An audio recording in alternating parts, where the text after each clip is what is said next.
మీలో ఎవరికైనా ప్యారెట్స్‌లో giant parrots అంటే ఏంటో తెలుసా? మనం ఈరోజు ప్యారెట్ ఫ్యామిలీకి చెందిన ప్రత్యేకమైన మకౌస్ గురించి తెలుసుకుందాం. మన వరల్డ్‌లో more than 400 types of parrots ఉన్నాయి. వీటిని సైంటిస్ట్ వేరు వేరు గ్రూపులుగా డివైడ్ చేశారు. ఆ గ్రూప్‌లో ఒక ప్రత్యేకమైన గ్రూప్ పేరే మకౌస్. ప్రత్యేకం అని ఎందుకు అంటున్నా అంటే ఇవి మిగతా ప్యారెట్స్‌తో పోల్చుకుంటే సైజులో చాలా పెద్దవి. పెద్ద రెక్కలు కలిగి ఉంటాయి. And strong బీక్. బీక్ అంటే ముక్కు. అండ్ ఇవి అందంలో కూడా the most beautiful in the world. So, ఈరోజు మనం టాప్ 7 జెయింట్ మకౌస్ గురించి తెలుసుకుందాం. వాటిలో మొదటిది హయాసిన్త్ మకౌ. అండ్ ఈ హయాసిన్త్ మకౌ నేచురల్‌గా దొరికే నట్స్ అండ్ ఫ్రూట్స్ తింటూ ఉంటుంది. అండ్ దీని ముక్కు ఎంత బలంగా ఉంటుందంటే ఒక కొబ్బరికాయని దీని ముక్కుతోనే పగలగొట్టగలిగే అంత. ఇది చాలా కామ్‌గా ఉంటుంది. అండ్ దీని పార్ట్నర్ లేకపోతే ఒక కైండ్ ఆఫ్ డిప్రెషన్‌లోకి పోతుంది. ఇది చాలా వరకు అమెజాన్ రెయిన్ ఫారెస్ట్‌లో కనిపిస్తుంది. ఇది మాత్రమే కాదు, మిగిలి ఉన్న మకౌస్ కూడా ఆల్మోస్ట్ సౌత్ అండ్ సెంట్రల్ అమెరికాకి చెందినవి మాత్రమే. పైన మ్యాప్‌లో మీరు ఇది నేచురల్‌గా తిరిగే ప్లేసెస్‌ని మీరు చూడొచ్చు. ఇది ఇక్కడ మాత్రమే కనిపిస్తుందా అంటే లేదు. వేరే కంట్రీస్‌లో కూడా మనకి కనిపిస్తుంది. కాకపోతే దాన్ని ఎవరైనా తెచ్చి ఉండాలి. లేదు అంటే గనక మనం నార్మల్‌గా జూలో అయినా గానీ చూడాలి. And the next one is green winged macaw. ఇది చాలా ఫ్రెండ్లీ. చూడడానికి భయంకరంగా కనిపిస్తుంది గానీ, మనుషులతో చాలా ఈజీగా కలిసిపోతుంది.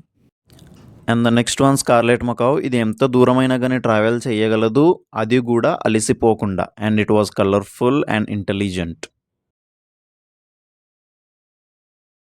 అండ్ ఇది అరిస్తే 1-2 కిలోమీటర్స్ వరకు వినిపిస్తుంది. దీంట్లో ఉన్న ప్రత్యేకత ఇంకొకటేంటి అంటే, ఒక గ్రూప్ ఆఫ్ మకౌస్‌లో నుంచి దీని పార్ట్నర్‌ని ఈజీగా కనిపెడుతుంది.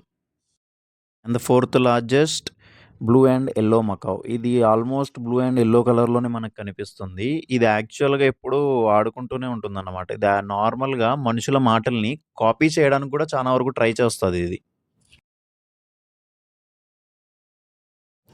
And the fifth one military macaw. Military అన్నా కదా అని చెప్పి మిలిటరీకి సంబంధించిన బర్డ్ అనుకోకండి. ఇది యాక్చువల్‌గా గ్రీన్ కలర్‌లో కనిపిస్తుంది మనకి. అండ్ ఇది చాలా డిసిప్లిన్డ్. దాని పేరుకు తగ్గట్టుగానే అది చాలా సీరియస్‌గా ఉంటుంది. And the sixth one red fronted macaw. ఇది గ్రూప్స్‌తోనే ఉంటుంది. తన గ్రూప్‌లో ఉంటేనే తనకి సేఫ్ అని ఫీల్ అయితదనమాట. ఇది ఫుడ్ కోసం ఎలాంటి ప్లేసెస్‌కైనా గానీ వెళ్ళగలదు. అంటే మిగతా బర్డ్స్ వెళ్ళలేని ప్లేస్‌కి గూడా ఇదనేది ఫుడ్ కోసం వెళ్ళగలదు. And the seventh largest chestnut fronted macaw. ఇది సీజనల్ ఫ్రూట్స్‌ని గుర్తుపట్టగలదు. దీనికి బాగా తెలుసు ఏ సీజన్‌లో ఏ ఫ్రూట్ ఒస్తుంది, ఏం తినాలి, ఎక్కడికి వెళ్ళాలి. ఇది నదుల పక్కన ఓపెన్ ఏరియాస్‌లో చాలా వరకు కనిపిస్తుందన్నమాట మనకి.